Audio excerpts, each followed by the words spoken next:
Gracias a los organizadores por la invitación. Y bueno, yo les voy a contar un poco sobre la profesionalización docente, pero en el contexto de la inclusión, ¿no? Voy a referir algunos elementos que me parecen importantes reflexionar y a ir cerrando con alguna experiencia en la que he podido participar, ¿no?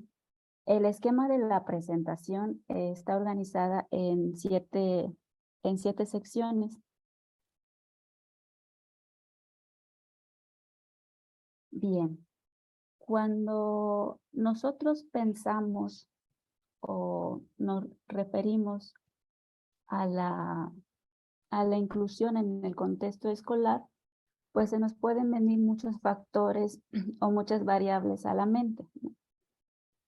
Sobre la infraestructura que tienen las escuelas, sobre los programas formativos, no solo los encaminados hacia los docentes, sino también hacia los estudiantes, sobre las metodologías de aula en la que convergen recursos, materiales didácticos y otras herramientas que, que se utilizan para el desarrollo de las clases en el aula.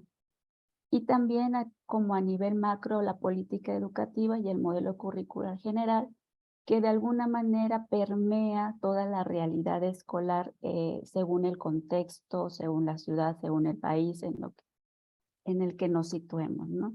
Entonces, eh, podemos centrarnos en estos elementos que de alguna u otra manera van condicionando no solo la enseñanza en general, ¿no? La enseñanza de las matemáticas en particular, sino también la forma en la que se puede desarrollar la inclusión en estos escenarios. Algunos autores manifiestan que cuando nosotros tenemos el imaginario de la inclusión en el aula de matemáticas, podemos pensar en diferentes características de los estudiantes que convergen en nuestra aula, ¿no?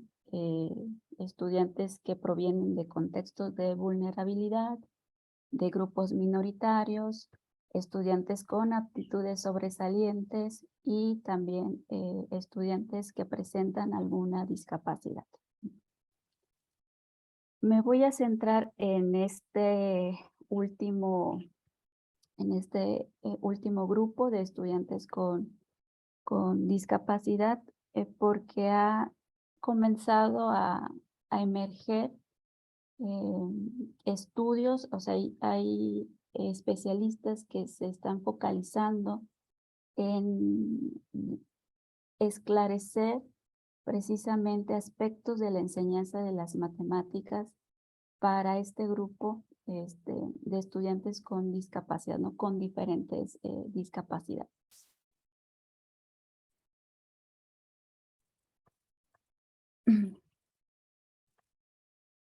Si bien algunos autores señalan que sí hay un avance en lo que respecta a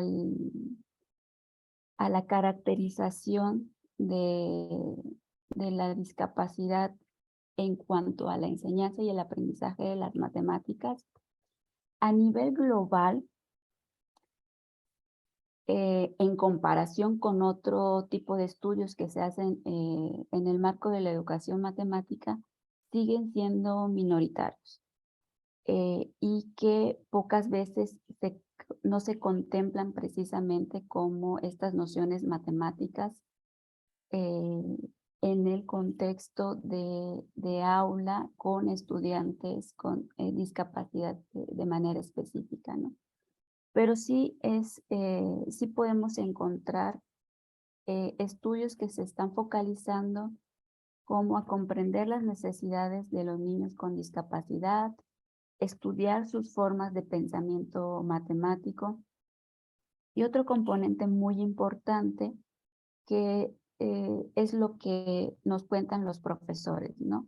Sus prácticas en aulas con estudiantes con discapacidad, los retos y progresos en escenarios de inclusión y sobre todo las características de su formación, de una formación y de su profesionalización, ¿no?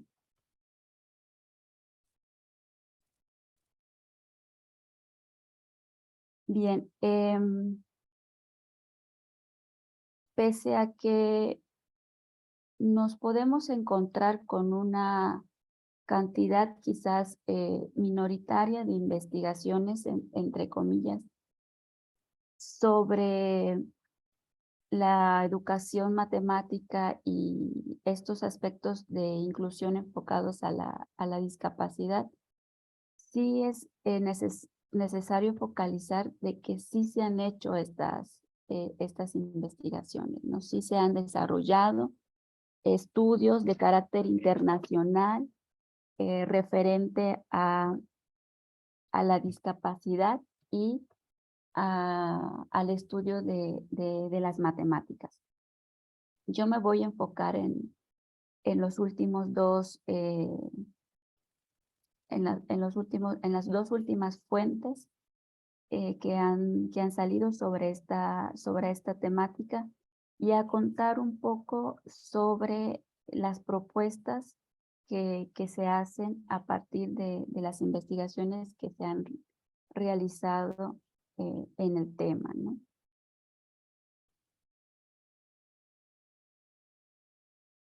Muchos autores convergen en que la discapacidad es un término complejo y lleno de matices, ¿no? Algunos pues lo definen como un término que representa las deficiencias, limitaciones de actividad y restricciones de participación. Otros como un fenómeno complejo que resulta de la interacción entre características del cuerpo de una persona y las características de la sociedad en la que vive. Particularmente a mí me gusta más que es un término genérico que cubre impedimentos, limitaciones de actividad y restricciones de participación.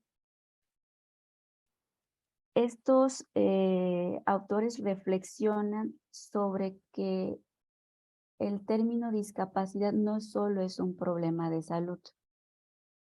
Si bien es cierto que representa ciertas limitaciones de acuerdo a la discapacidad de la que se esté hablando, no solo se trata de una cuestión de salud, sino que permea algo muchísimo más amplio. Y en ese sentido, estos autores reconocen como dos perspectivas.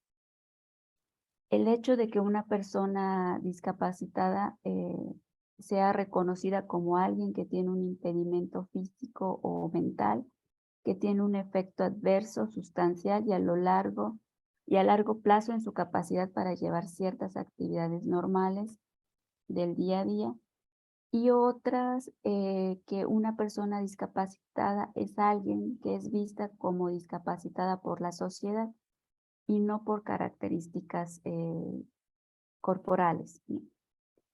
En ese sentido, llaman como a la identificación del papel de las barreras sociales y físicas de la discapacidad. Es decir, la discapacidad existe porque las condiciones sociales que rodean a este grupo de personas también las condiciona o potencializa su condición.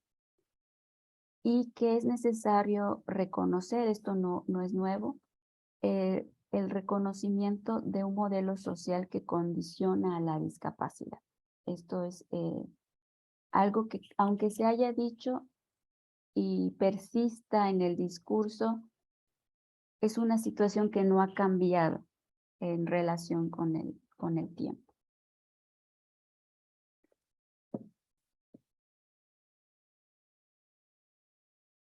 Esto significa entonces que la problemática pues es todavía un poco más amplia. No solo estamos reflexionando sobre qué es la inclusión en el aula escolar, en el contexto escolar, sino que esa realidad en el aula se ve permeada e influenciada, incluso condicionada por estas condiciones externas. Y algo muy importante que mencionan los autores y que quiero focalizar aquí es que te llevan a la cuestión de entonces la educación inclusiva, ¿para qué es, no? O una educación matemática, ¿para qué se está promoviendo si el cambio no se hace en todos los niveles, ¿no? Y los autores apuntan precisamente en esta idea de que en los tiempos modernos, con la proliferación del mercado, el auge de servicios como humanos, asistenciales, sociales, la creciente necesidad de estar intelectual y físicamente aptos para el trabajo, pues incide directamente en que las personas con discapacidad sean económicamente vulnerables y socialmente excluidas, ¿no? En este sentido, se aprecia una ruptura, ¿no? Los esfuerzos que se están haciendo para la educación inclusiva en el ámbito escolar eh, no tienen una continuidad en la realidad fuera de en la realidad del día a día de las personas con discapacidad, ¿no? O son pocos los escenarios en los que se puede ofrecer un desarrollo personal a estas, pues a este grupo de personas en las que ellos pueden desarrollarse de manera autónoma, tener un trabajo y precisamente focalizar esta educación, hablemos de educación en términos general, para el desarrollo de su día a día, ¿no? Entonces, sí focalizan en la reflexión de que una de las fuentes en las que no ha sido posible es el que la educación inclusiva, en que la inclusión de verdad permee por completo, es debido a esta inconsistencia, ¿no? A que no se está haciendo un cambio en todos los niveles.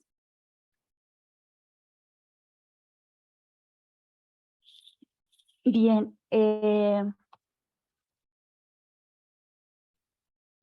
todo esto previo, estos reportes, estas investigaciones que han hecho varios autores sobre la inclusión en escenarios de aula y también sobre la inclusión en términos generales, pues no han sido concretadas en el aula. Un poco más adelante voy a regresar a esta idea de por qué no han sido concretadas en el aula, pero que sí existen, o sea, sí hay estudios que nos hablan de las creencias, los saberes y las vivencias del profesorado sobre la inclusión de personas con discapacidad en sus aulas, sobre sus prácticas con estudiantes con alguna discapacidad y también estudios con alumnos que se focalizan a describir o a caracterizar su pensamiento matemático y cómo es la lógica de trabajo con estos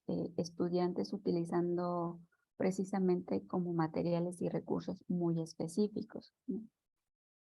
No es quizás una investigación como las que podemos encontrar, por ejemplo, de las fracciones, que hay muchísima investigación sobre las fracciones, pero sí existen elementos que pueden coadyuvar precisamente a una progresión de la inclusión en las aulas, ¿no? Pero teniendo en cuenta que no solo es el aula en donde tiene que haber un cambio o en lo que tiene que haber alguna preparación o en la que tiene que haber injerencias, ¿no? No solo se queda en ese contexto, sino también tiene que ampliarse a otros ámbitos. De estas investigaciones, yo he rescatado algunas características de acuerdo a las discapacidades. Esta referente al autismo está realizado solo por investigadores y en la que ellos describen cuáles son las características que tiene esta discapacidad y cuáles son sus implicaciones en el aula. Este estudio particularmente no se centra en algún tipo de enseñanza-aprendizaje de un contenido matemático, pero sí dan lineamientos, generalmente estrategias pedagógicas, y focalizan en el aprender a aprender con estos estudiantes como una estrategia para potenciar precisamente su aprendizaje, ¿no? La implementación de recursos de accesibilidad. Aquí los autores reflexionan que muchas veces en lo que refiere al autismo, por ejemplo, como no es algo que sea visible, no se piensa directamente en recursos de accesibilidad, como lo sería, por ejemplo, cuando estamos frente a una persona ciega, que uno puede pensar en el braille, por ejemplo, ¿no? Entonces, la condición no visible del autismo ha hecho que que su tratamiento en el aula sea todavía más complejo, ¿no? Y ellos dan un aporte sobre las características, ellos les llaman competencias docentes, con visión inclusiva. O sea, ¿qué características debe tener un docente que tiene una visión inclusiva y que le va a permitir afrontar precisamente la falta de sentido y comunicación que tienen estos estudiantes con autismo, ¿no? Entonces presentan como una caracterización de las condiciones que tiene la discapacidad y cómo esto puede tener una influencia en modos de trabajo en el aula, que hay que modificar para también poder incluirlos con todo el grupo, ¿no? La siguiente viene de un artículo. Esta me gustó mucho porque sí es desarrollado por investigadores únicamente, pero se refiere al pensamiento funcional a través de la generalización de los patrones, el pensamiento algebraico. Yo creo que por eso me ha gustado muchísimo. Y describen estrategias como el tipo de generalización que pueden alcanzar los participantes, y solo se utilizó una tarea en la que se exploraba la función 2x más 2. Entonces, ellos concluyen que sí, los estudiantes con autismo utilizaron estrategias poco sofisticadas y que pocos estudiantes lograron generalizar la relación funcional. Ellos reflexionan que esto es debido a que las personas que presentan esta discapacidad las estrategias en ellos no emergen de manera espontánea. Se tienen que recibir ciertas indicaciones directas, ¿no? Y contraponen estos resultados que encontraron con los que encontraron con alumnos regulares de las mismas edades, ¿no?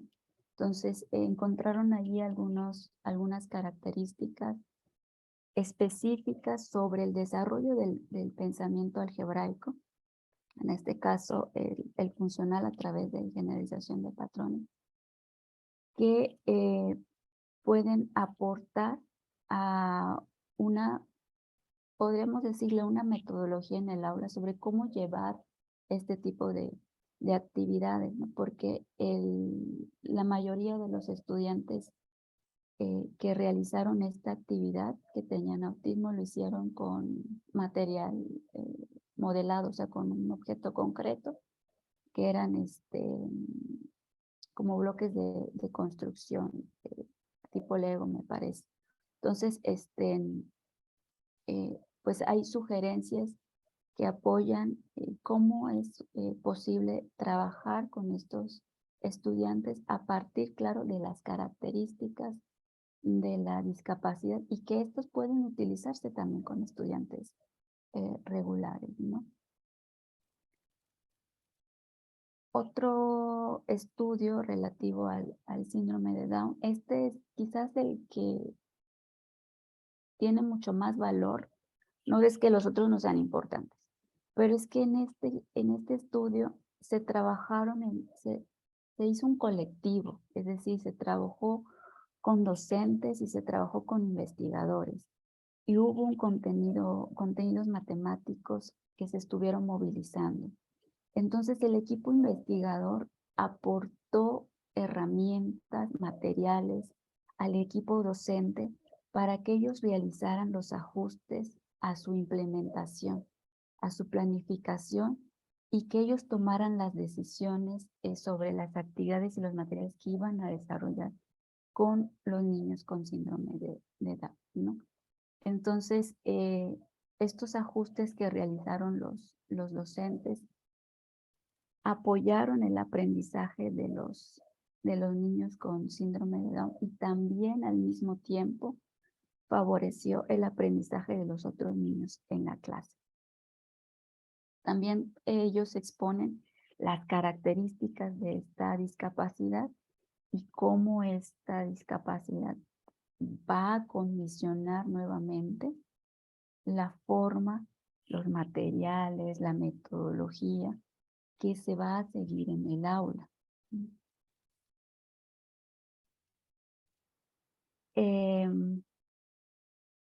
La discapacidad visual. También hay un estudio sobre discapacidad visual. Este lo hizo solo un equipo de investigadores. No sé si habrán notado la tendencia, pero muchos de los estudios están hechos por investigadores. Aquí también hay contenido matemático que se moviliza. También en relación a los contenidos contenidos matemáticos, observamos que se quedan en cierto nivel, son ciertos contenidos que se están desarrollando. Y en este caso, estos investigadores implementan una adaptación de un instrumento de evaluación para las matemáticas, que precisamente está basada en tareas y que fue aplicado a niños con diversos grados de discapacidad visual. Y a luz de esta adaptación de una herramienta que ellos encontraron para niños regulares, ellos proponen luego una tabla de competencias para facilitar el análisis en profundidad del aprendizaje y la comprensión que tiene cada niño, ¿no? Entonces, estos instrumentos apoyaron los aprendizajes para los dos grupos, tanto los estudiantes que tenían una discapacidad visual y también fue utilizado con el mismo instrumento modificado con niños regulares. Nuevamente aquí encontramos en este estudio una amplia caracterización sobre las implicaciones de la discapacidad visual, las formas en que los estudiantes se comunican, cómo algunas características pueden limitar o pueden influenciar el modo de actuar el docente en el aula, ¿no? Entonces, aquí, por ejemplo, hablan de una herramienta, de un instrumento de evaluación,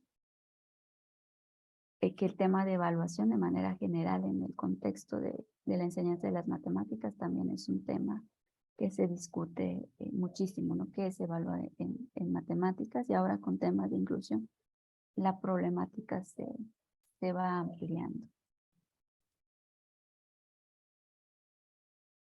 También hay estudios sobre discapacidad intelectual. También participaron docentes por invitación y también de manera voluntaria, e investigadores, ¿no? Estos estudios para mí representan,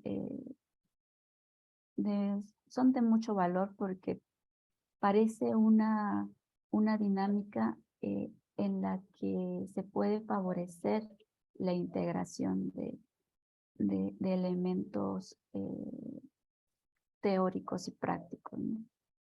También aquí hay un contenido matemático, el número, la cantidad.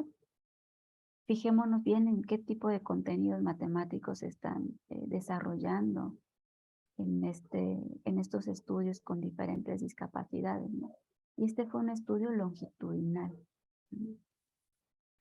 Se implementaron situaciones de aprendizaje y se menciona que la instrucción inclusiva fue desafiante para los docentes que participaron en el estudio y que intentaban integrar la selección de actividades apropiadas, materiales para el trabajo conjunto y la diferenciación de objetivos de aprendizaje, porque al estar todos en el mismo aula, pues el objetivo de aprendizaje tenía que ser diferenciado sobre lo que se esperaba con los niños regulares y sobre lo que se esperaba con estudiantes con discapacidad intelectual.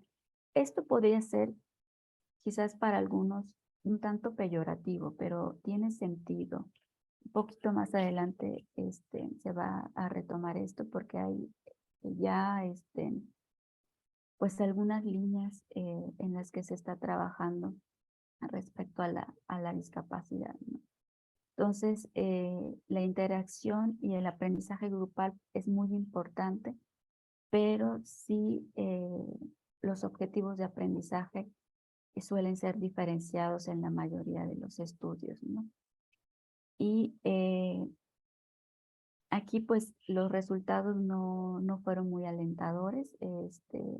Ellos mencionan que los niños con discapacidad intelectual tienen restricciones en su aprendizaje debido a las limitaciones intelectuales y debido a un apoyo insuficiente.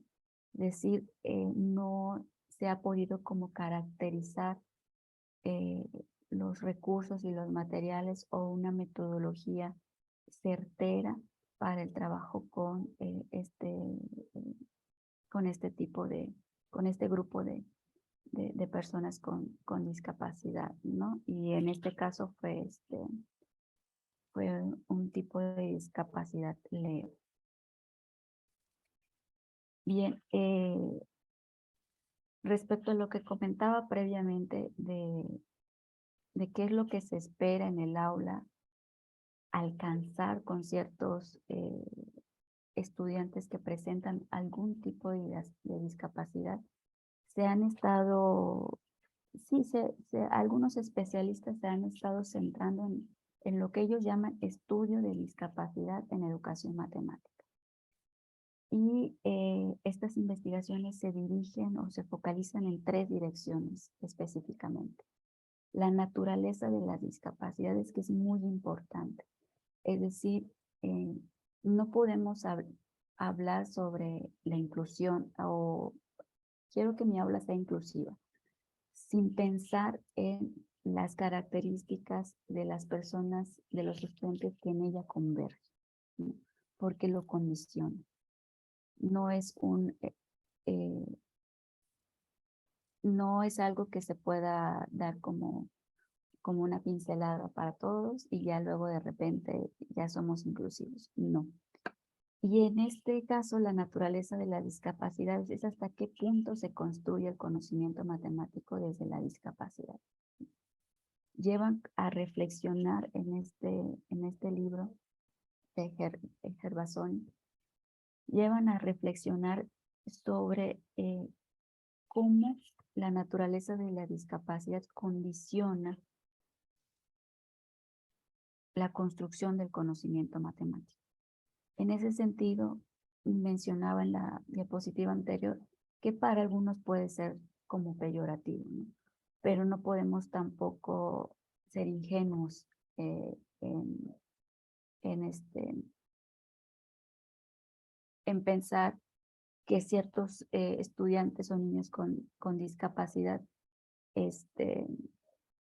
siendo un poco quizás muy tajantes, van a construir la noción de integral, por ejemplo, ¿no? Entonces, hace unos momentos en el discurso se estaba intentando reflexionar sobre qué contenidos se están trabajando en estos estudios con diferentes discapacidades, ¿no? Claro, son estudios que apenas, entre comillas, comienzan y se están indagando nociones, ¿no? Pero aquí la importancia de estos especialistas que han denominado esta rama como estudios de discapacidad en educación matemática, interesa esclarecer eso, ¿no? Esclarecer hasta qué punto se puede construir, dependiendo, no es una regla general para todas las discapacidades, ¿no? Sino, no es lo mismo trabajar algún contenido matemático con un estudiante con discapacidad visual que con un estudiante con discapacidad intelectual severa, por ejemplo. Entonces, los autores llevan a esta reflexión, que quizás es como un choque de realidad, ¿no? También se focalizan en los estudiantes, ¿no? Hasta qué punto se considera que todos los estudiantes son capaces de construir conocimientos matemáticos. Una aseveración muy fuerte, pero creo que es necesaria para poder dar certeza de lo que puede suceder en el aula en términos de la inclusión cuando se habla precisamente de esta población con discapacidad. Y las aulas de matemáticas es el otro rubro, es que hasta qué punto los estudiantes con discapacidades son parte integral de la comunidad de aprendizaje de matemáticas, ¿no? O sea, hasta qué punto sí se están logrando esta inclusión, no integración, ¿no? Porque pueden estar ahí presentes los estudiantes, sino hablar de una verdadera inclusión en el aula, todos trabajando con actividades. Entonces,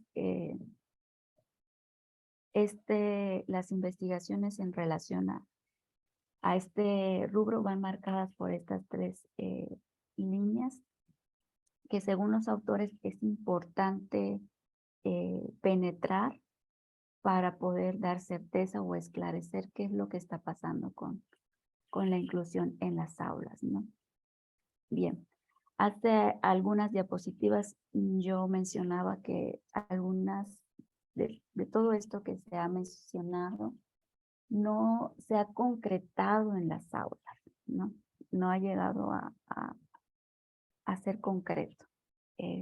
Voy a intentar esclarecer esta frase. No sin antes focalizar en qué significa esto de lo que se ha hablado previamente para la formación y profesionalización de los docentes y de dónde vamos a partir, ¿no? Sin duda alguna, la enseñanza de las matemáticas en entornos inclusivos tiene requerimientos, ¿no? Y esos requerimientos se pueden traducir en sugerencias y orientaciones. Sugerencias para adaptar material didáctico actual de manera apropiada para satisfacer las necesidades de todos los estudiantes.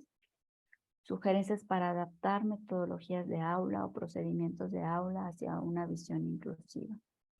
Si nosotros reflexionamos sobre los estudios que se han hecho con discapacidades específicas, tanto los materiales, las adaptaciones que se pueden sugerir, incluso el trayecto que se puede generar en el aula para el desarrollo de las ideas matemáticas son específicas de acuerdo a la discapacidad que se está, que está presente, ¿no?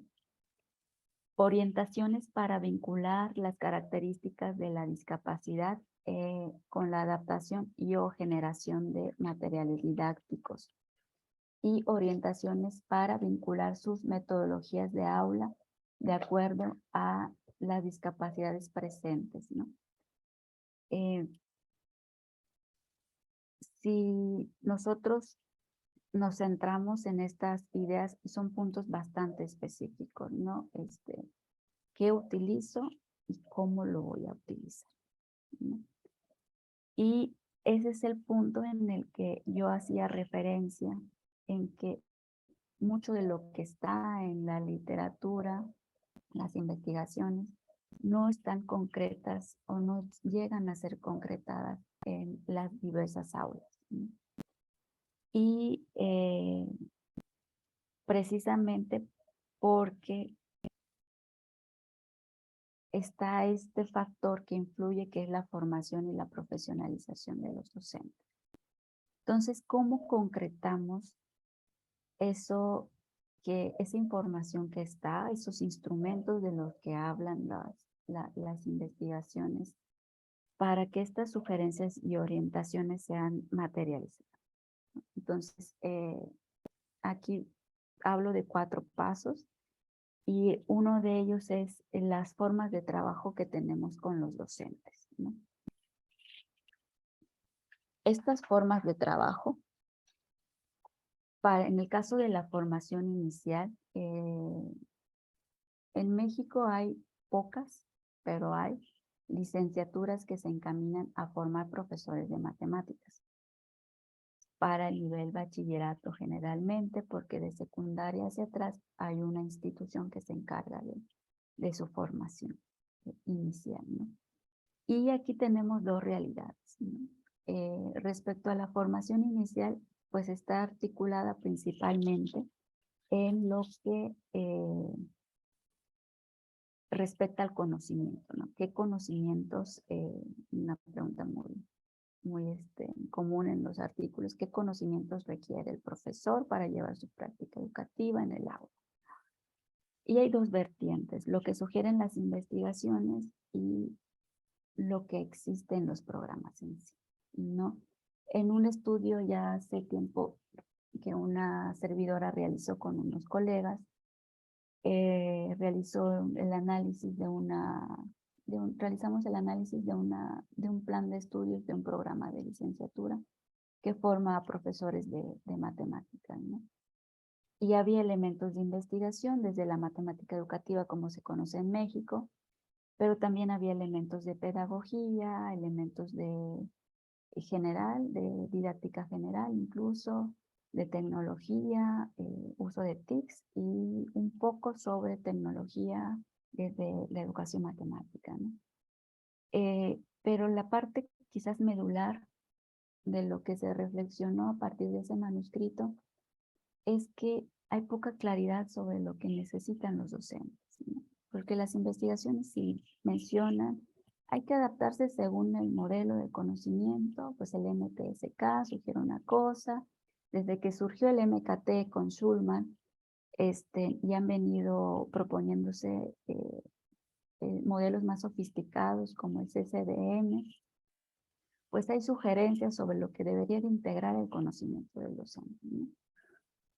Pero en realidad en el hacer, pues no está claro, ¿no? Eso también depende de los formadores, ¿no? Entonces, van en realidades dispares, ¿no? Y bueno, una vez que esté el programa, si se logra articular, porque tampoco podemos colocar tantas cosas a la formación inicial como si el profe fuera un arbolito y le colocáramos las esferas de todo lo que debería de saber, pues ¿qué pasa después? ¿No? O sea, no, tampoco hay como evidencia sobre la integración de esta investigación práctica en el currículum ya en el efectivamente implementado, ¿no? ¿Qué es lo que está pasando? En el planeado, cómo se realiza, y en el efectivamente implementado, qué es lo que está sucediendo, ¿no? Entonces, este trayecto que se propone, Potari ya hace mucho tiempo, me gusta, porque reflexiona sobre qué es necesario. Yo también pienso que es necesario acercar investigaciones relevantes en el ámbito de la educación matemática.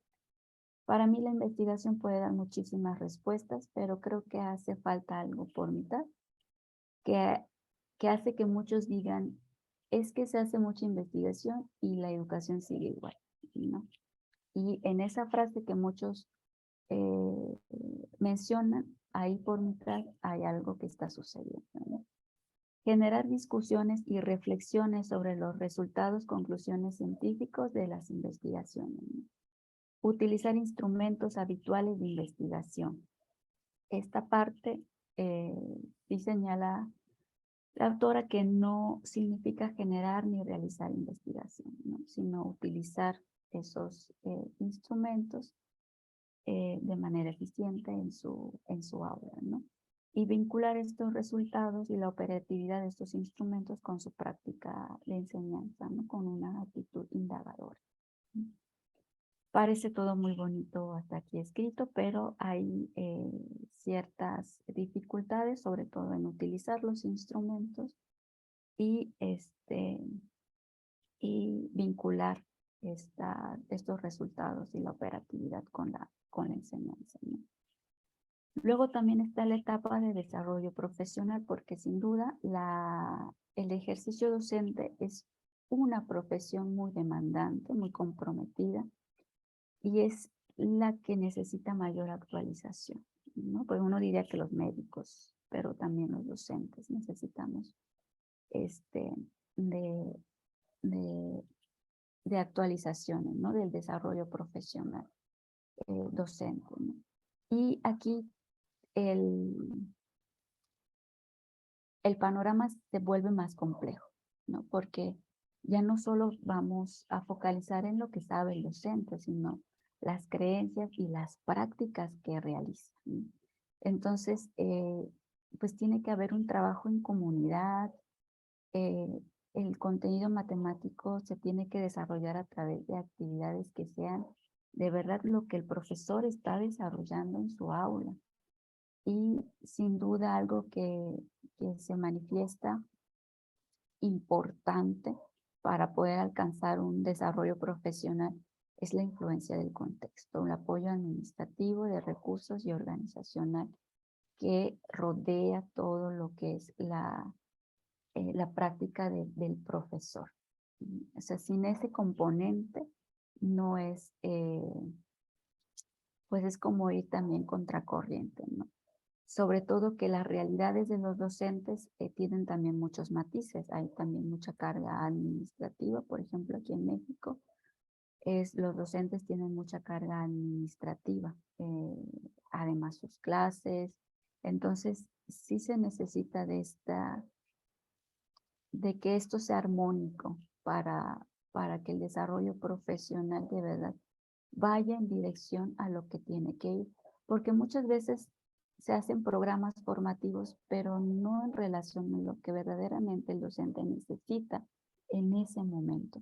No es que no sea importante, sí es importante, pero de todo lo importante que tiene que realizar el profesor en su aula, hay necesidades más cercanas que otras, ¿no? A las que hay que afrontar, a las que hay que buscar encaminar para darle una solución, ¿no? Y entonces aquí en este primer paso de las formas de trabajo con docente, si de por sí ya es complicado situar qué de conocimiento matemático, ahora imaginemos, bueno, qué sobre inclusión para el trabajo con los docentes, ¿no?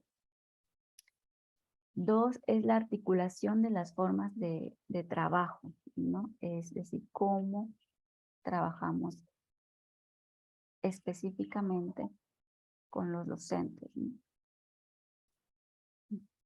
Aquí se señalan algunos elementos que hay que estar estrechamente relacionado con las tareas matemáticas, con su diseño y análisis, porque es como la fuente que el profesor utiliza para llevar el trabajo matemático en el aula, ¿no?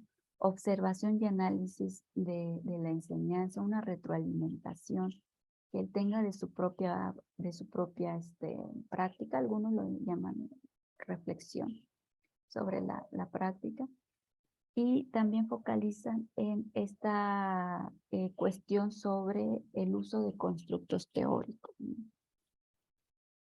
Hace un momento mencioné que algunas cuestiones como utilizar instrumentos de la investigación está escrito bonito aquí también, pero es bastante complicado, ¿no? ¿Qué constructos?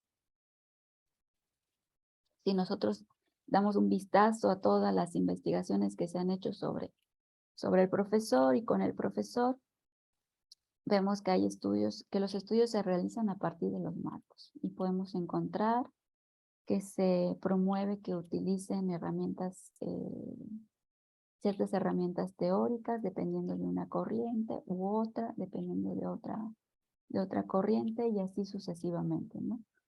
Pero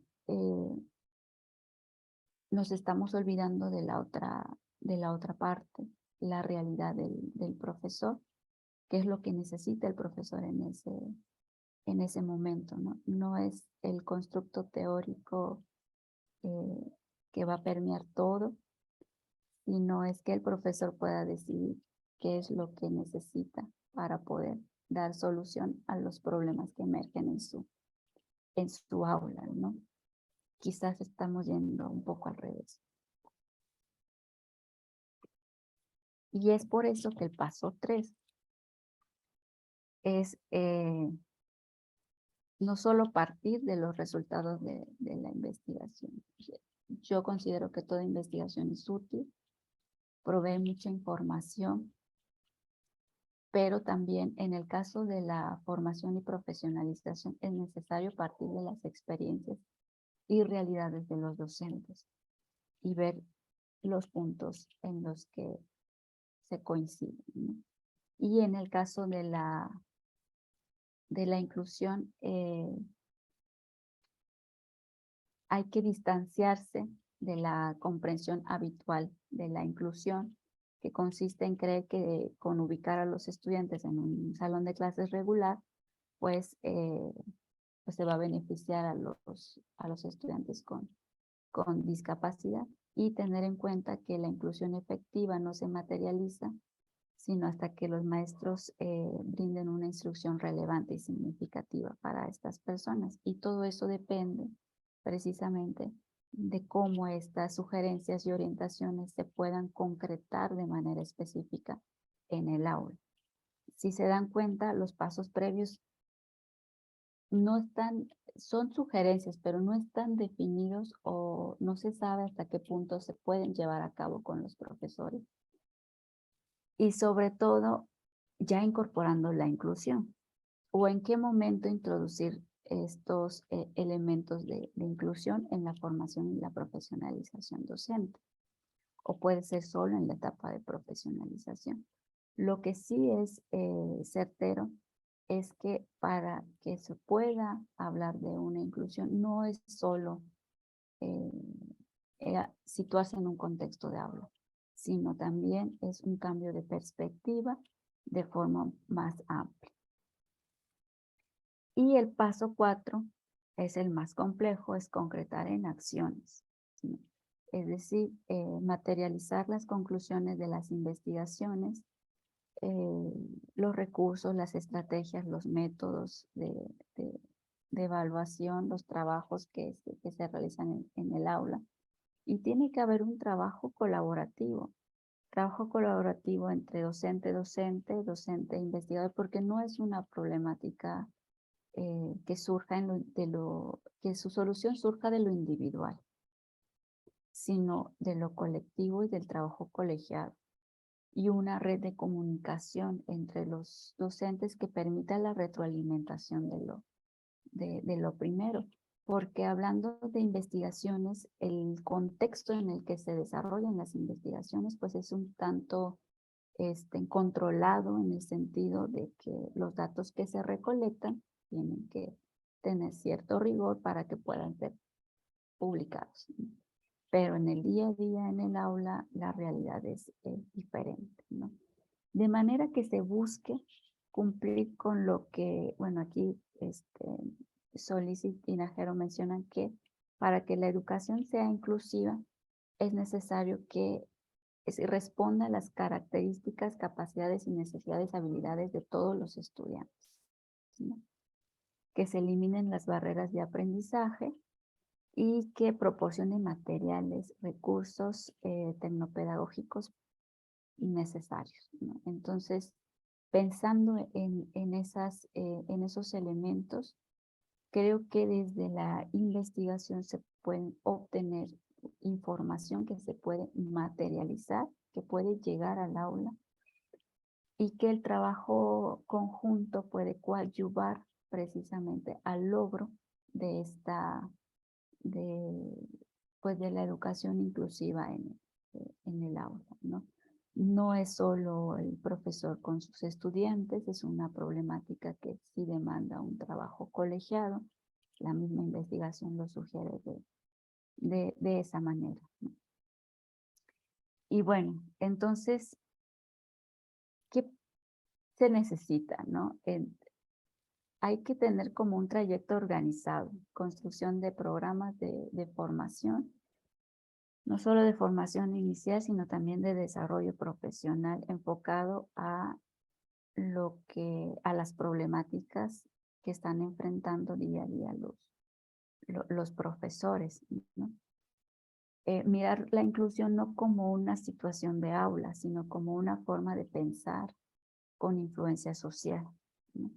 Y eso también permea de cierta manera este trayecto organizado para la construcción de programas de formación. Porque actualmente tampoco hay certeza, al menos no he encontrado, cómo los programas de formación están incluyendo la inclusión, por ejemplo, valga la redundancia, y en qué medida. El punto número 3 es un trabajo matemático y didáctico orientada por la investigación, pero también por la práctica en el aula. Es decir, no es solo sacar programas formativos a partir solo de tomando un lado de una cara de la moneda, ¿no? Sino hay que contrastar con lo que está sucediendo y qué esta problemática, con qué se puede solucionar, ¿no? O con qué elementos pueden coadyuvar a llegar a alguna solución en algún momento. El uso de materiales, recursos y estrategias está condicionado por el contenido matemático y el tipo de discapacidad, ¿no? Luego, a veces uno tiene la creencia de que con estrategias generales de inclusión o materiales específicos se puede hablar de inclusión de manera global, pero no. Depende del contenido matemático y de la discapacidad que tenemos en el aula, la efectividad de las estrategias, los materiales y el procedimiento o la metodología que nosotros desarrollemos en el aula, ¿no? La efectividad va a depender de eso. Y bueno, una experiencia, creo que ya me estoy pasando de tiempo, pero bueno. Sí, nos Una quedan unos experiencia, minutitos para sí, ya el voy a cierre. contar esto de manera rápida. Aquí una experiencia que surgió sobre esquemas compensatorios, pensamiento algebraico y educación especial. Fue un tema muy bonito y que posteriormente, años después, retomamos para incorporar los niveles de algebrización, algo que yo trabajo, y el diseño de las actividades es lo que yo quiero focalizar. Se hizo un reanálisis y una nueva mirada desde este nuevo componente teórico que es de los niveles de algebrización. Y aquí voy a focalizar un poquito sobre las tareas, ¿no? Estas tareas que se implementaron con personas con síndrome de Down y que estaban encaminadas precisamente al pensamiento algebraico, el uso de los patrones como la actividad de la investigación que mencioné en una diapositiva previa, y esto pues intentaba hacer converger alguna relación existente entre los esquemas compensatorios y el síndrome de Down. Perdón, y los niveles de algebrización en relación con esta discapacidad del síndrome de Down. Y bueno, no distanciarse del trabajo matemático, o sea, hay que tener focalizado el trabajo matemático que se va a realizar, pero a través de qué medios se va a desarrollar y qué es la lógica de desarrollo en el aula, cómo va a ser esa lógica de desarrollo, ¿no? Ya en esta,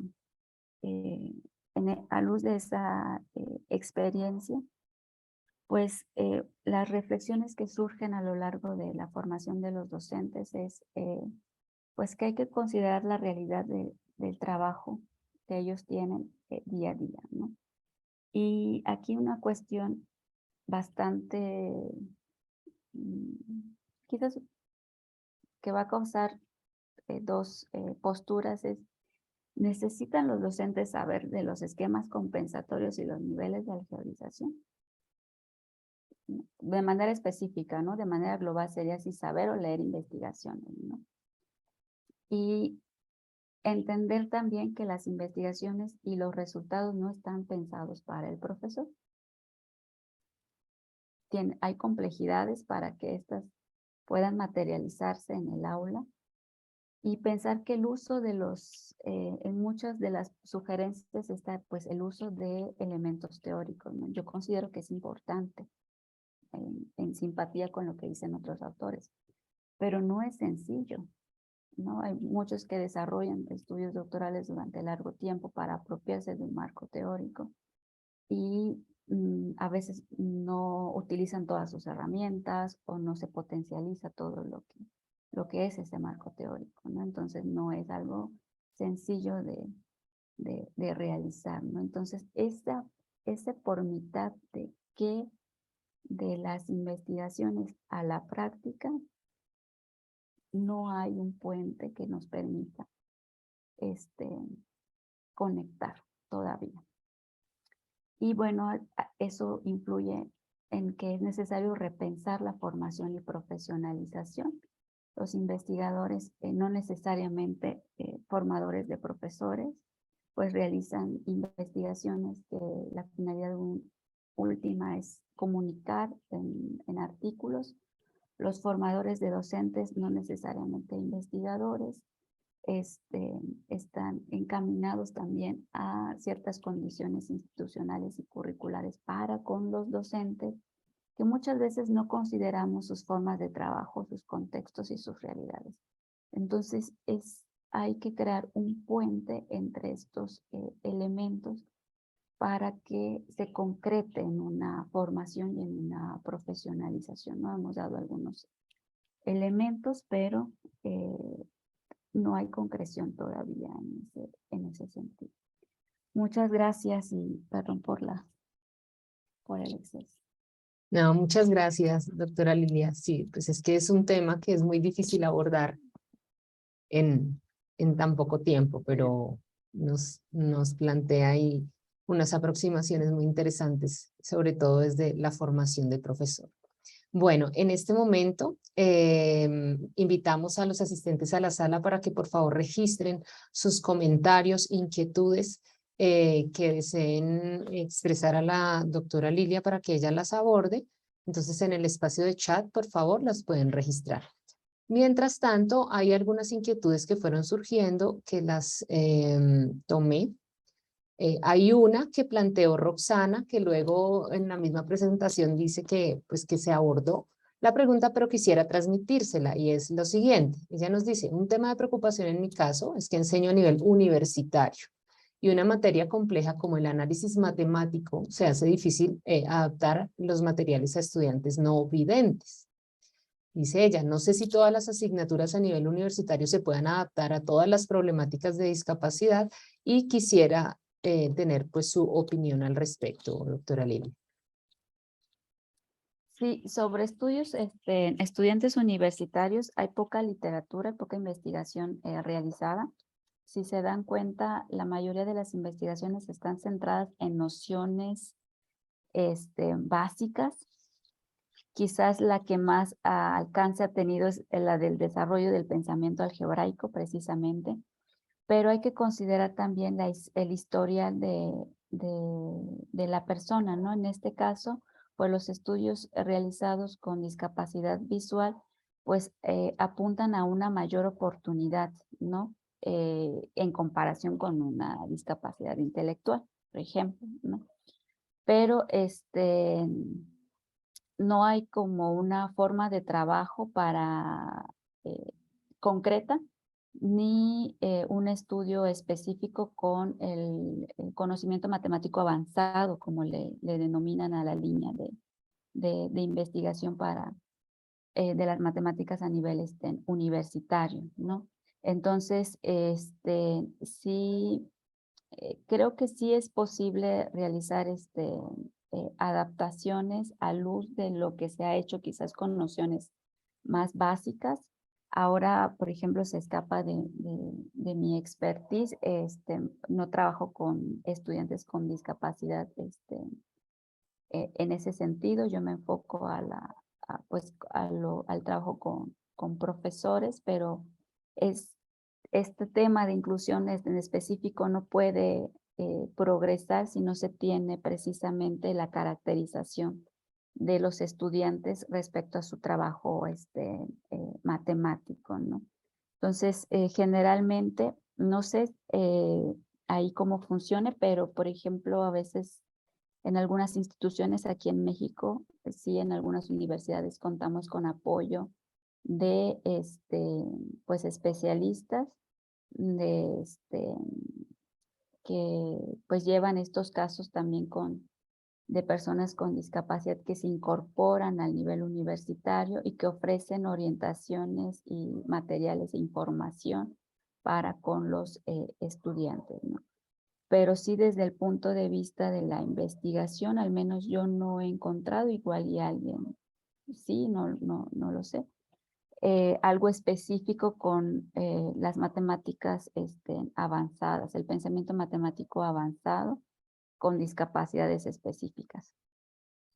Muchas gracias, doctora Lilia. Bueno, acá hay otra pregunta. En el caso de Colombia, en algunas instituciones, hay unos profesionales que hacen acompañamiento al profesor. Pues queremos saber, Denise Karim nos pregunta si del conocimiento que usted tiene sobre estas situaciones, si las conoce, si tiene información sobre el impacto favorable o no de estas personas como apoyo al maestro, si tiene alguna recomendación para estos casos en el que el maestro cuenta con un profesional de apoyo en el aula. Sí, de hecho hay una, ¿cómo se le puede decir? Hay como una convergencia en las opiniones de que el trabajo con personas con discapacidad en el aula no debe caer solo en el profesor. Sí es necesario una persona de apoyo en el aula para el trabajo con personas que presentan alguna discapacidad y con estudiantes regulares, ¿no? Sí, la recomendación es esa, pero no en todos los contextos ni en todas las, por ejemplo, aquí en el sector básico de primaria, secundaria, no se cuenta siempre con ese profesional. En el bachillerato, que son alumnos entre 16 y 18 años tampoco. Entonces son como casos muy específicos en los que con los que se cuentan con este apoyo. Pero sí es necesario un trabajo conjunto para el éxito de la inclusión de estos estudiantes en el aula. Sí, o sea, esa es la recomendación. A veces los recursos no alcanzan, pero sí es necesario este intercambio, ¿no? El trabajo colaborativo. Sí, señora. Bueno, Marco Antonio también nos plantea otra situación. Dice, pues la inclusión, este proceso se dificulta sobre todo cuando solo se responsabiliza al docente para realizar la labor efectiva, ¿no? Él nos dice, muchas veces no hay el apoyo necesario de las instituciones educativas ni de las propias familias del estudiante, en el caso en que no proporcionan informes ni valoraciones médicas o diagnósticos sobre el caso del estudiante. ¿Qué apreciación tiene usted sobre esta situación? Tengo el estudiante con ciertas necesidades, pero yo como profesor no conozco el estado en el que se encuentra. ¿Qué puedo hacer? Y también él nos dice cuál sería su apreciación sobre el número de estudiantes con necesidades educativas en una misma aula. Bueno, ¿qué hacer en esos momentos, no? Ujú, En realidad, cuando no se tiene suficiente como información o un diagnóstico, porque sí es necesario un diagnóstico previo, que se ha otorgado al docente. Algunos no lo tienen, sobre todo en estas discapacidades que no son visibles, como el autismo, por ejemplo, y que uno tarda en advertir que el alumno presenta pues alguna discapacidad, ¿no? Entonces, eh, hay algunos materiales en la literatura que hablan de diagnósticos precisamente para, ahora no recuerdo los autores, precisamente para poder apreciar si alguno de tus estudiantes tiene algún tipo de discapacidad en el aula, ¿no? Pero como mencionaba en la conferencia, muchos de estos recursos no llegan al profesor. Necesitamos hacer que estos recursos que se han utilizado, que están disponibles, de alguna manera lleguen al profesor y los puedan utilizar, ¿no?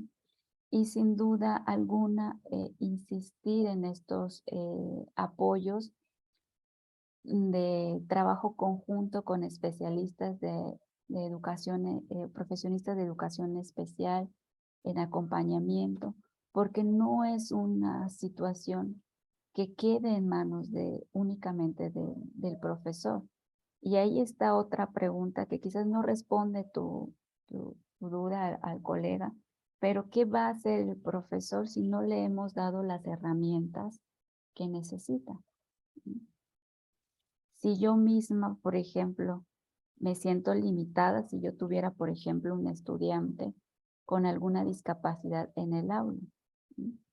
Que sí que puedo conocer algunos instrumentos y demás, pero sobre metodología, sobre ya un trabajo específico, trabajarlo en soledad no es una vía que favorezca la inclusión de esos estudiantes en el aula, ¿no? Sobre todo cuando imagine que tengo un estudiante con aptitud sobresaliente también en mi aula, ¿no? Y la otra pregunta es sobre cuántos estudiantes convergen. sí, ¿cuál sería como la opinión sobre la cantidad ideal de estudiantes con necesidades educativas especiales en el aula? Hombre, pues algunos manejan como un imaginario muy eh,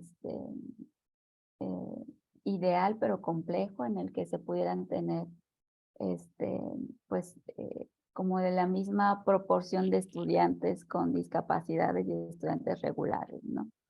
Pero hablando ya de realidad, creo que eh, uno ya es un reto. Hay que verlo con ojos reales. Es muy bonito lo de la inclusión, lo que se quiere lograr, pero al inicio se hablaba de infraestructura, una formación y profesionalización docente adecuada, los acompañamientos. No lo menciono aquí, pero hay algunos estudios que eh, evidencian cómo el trabajo colaborativo entre los de educación especial y los educadores matemáticos favorece de una mejor manera el trabajo de inclusión en el aula, ¿no? Entonces, si quitamos uno, pues evidentemente no se tiene pues el mismo alcance, ¿no? Y son ingredientes que son necesarios. A veces proponemos cosas porque son muy bonitas, pero no vemos las necesidades que tenemos, que se requieren cubrir para poder ser eficaces en esos retos que se están planteando. Muchas gracias, doctora. Pues con esa respuesta creo que también abordó una inquietud que tenía Walter Spencer sobre ese papel del directivo docente y de no limitarse tal vez a llevar una charla para los profesores, sino pues que tiene que ser un trabajo conjunto de no solamente recibir información, sino construir como estrategias, en este caso institucionales, ¿no? Para abordar. Me disculpo si no alcanzo a leer todas las preguntas. Por cuestión de tiempo voy a leer esta que nos proporciona Ignacio González. Lo primero, pues la felicitación por la presentación. Y también nos dice, en el estudio que nos mencionó al final de la conferencia, se refirió a los niveles de algebrización que ya introdujo en trabajos previos. La pregunta es, ¿estos niveles fueron reformulados o fueron adaptados para su uso en el contexto del trabajo con estudiantes con necesidades educativas específicas? Bueno, en ese estudio los utilizamos tal cual y en las conclusiones sí damos la sugerencia de unos subniveles dependiendo del tipo, en este caso el tipo de discapacidad que es el síndrome de Down, también por los alcances, nosotros le llamamos alcances del pensamiento algebraico en estas personas, este, eh, de manera en la que sí hay muchas cuestiones que quizás surjan de la educación matemática que necesitan ser repensadas si queremos utilizar ciertos elementos teóricos o marcos teóricos para el trabajo con estudiantes, ¿no? Entonces, los niveles de algebrización dan una pauta muy exacta, o sea, es como muy discreto. Se cumple esto, estás aquí. Si se cumple esto, estás aquí. Y si no, pues estás en el de abajo, ¿no? Y eso nos sirvió también para delimitar el alcance, pero dentro de esos alcances hay matices, hay algunos niños que sí lograron generalizar, que no lograron el nivel 3, no, pero alcanzaron un nivel 2. El material influyó muchísimo, el que se utilizó, y son esos elementos que uno puede considerar para el trabajo matemático, ¿no? Pero sin duda alguna, esta experiencia como de las que he contado con otros tipos de discapacidades, pues están hechas en un marco controlado para la publicación del texto en algún foro, ¿no? Pero sí es preciso acercar estos elementos a los docentes para que ellos lo puedan implementar y sobre todo retroalimentar, ¿no? Implementar cómo me fue, hacer una retroalimentación y el trabajo conjunto. No hay muchas variables que están sueltas, es como si de pronto nos dijeran tenemos que hacer nuestras aulas inclusivas y no nos dieron nada más que a ver cómo, ¿no? ¿Qué hacemos?